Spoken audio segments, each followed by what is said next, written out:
Assalamualaikum warahmatullahi wabarakatuh. Perkenalkan, nama saya Alwidianti Sabuati dengan NIM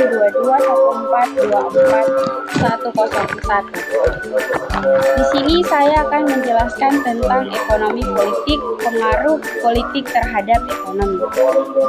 Selanjutnya, definisi ekonomi politik. Ekonomi politik adalah disiplin ilmu yang menggabungkan studi ekonomi dan ilmu politik untuk memahami bagaimana kebijakan politik dan sistem ekonomi saling memengaruhi dan juga dapat dibentuk dengan gabungan ekonomi dan politik dan kepentingan serta kekuasaan. Selanjutnya, teori-teori politik. Teori-teori politik yang ada pada ekonomi politik menawarkan bagaimana berbagai perspektif tentang bagaimana kekuasaan politik dan ekonomi saling berinteraksi dan memengaruhi kebijakan publik. Teori klasik menekankan pasar bebas dan peran minim pemerintah, sedangkan seseorang menyoroti konflik kelas dan eksploitasi dalam kapitalisme. Keynesianisme menekankan investasi pemerintah untuk menstabilkan ekonomi politik. Sejarah pemikiran ekonomi politik dimulai pada abad ke-18 dengan karya-karya orang hebat yang dikenal sebagai Bapak Ekonomi Modern, terutama melalui bukunya yang sangat menginspirasi dan menekankan pentingnya pasar bebas dan peran minim pemerintah dalam ekonomi ini. Selanjutnya, pengaruh politik terhadap kebijakan ekonomi.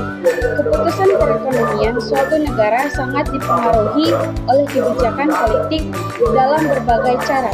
Pajak dan pengeluaran pemerintah adalah contoh kebijakan fiskal yang dapat mengarahkan alokasi sumber daya dan berdampak pada tingkat investasi dan konsumsi dalam perekonomian.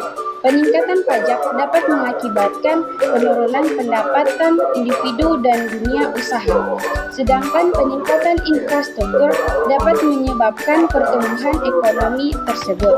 Pun studi kasus ekonomi politik, salah satu contohnya pengaruh politik terhadap kebijakan ekonomi di Indonesia adalah reformasi ekonomi pada masa pemerintahan Presiden Indonesia yang ke-7. Sejak menjabat presiden telah mendorong berbagai kebijakan politik untuk memperkuat infrastruktur dan juga meningkatkan daya saing ekonomi dan pada Indonesia. Selanjutnya, pengaruh politik global terhadap ekonomi nasional. Yang pertama, perdagangan internasional. Yang kedua, nilai tukar pada mata uang. Yang ketiga, kerjasama internasional. Selanjutnya, tantangan dan peluang, yaitu yang pertama, korupsi menghambat pembangunan ekonomi, merusak alokasi sumber daya, meningkatkan biaya bisnis, dan mengurangi efisiensi pada pemerintah itu sendiri.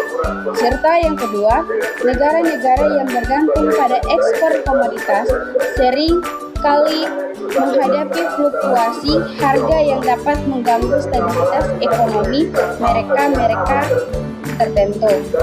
Selanjutnya, pengaruh media dan opini publik. Yang pertama, pembentukan agenda, yaitu media memiliki kemampuan untuk menentukan isu-isu apa yang menjadi fokus perhatian publik dan pemerintah dengan menyoroti masalah tertentu, yaitu pengangguran, serta mempengaruhi resiko. Yang pertama, liputan media tentang kondisi ekonomi baik positif maupun negatif dapat memengaruhi persepsi risiko dan tingkat kepercayaan konsumen.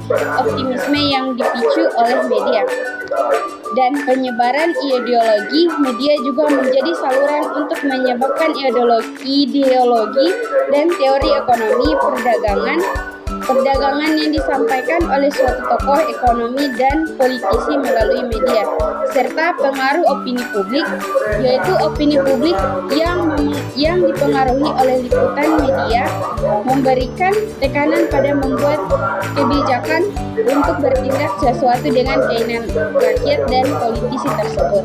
Baiklah, itulah materi dari saya. Terima kasih. Mohon maaf bila ada kesalahan dalam pengucapan serta kata yang saya ucapkan. Terima kasih.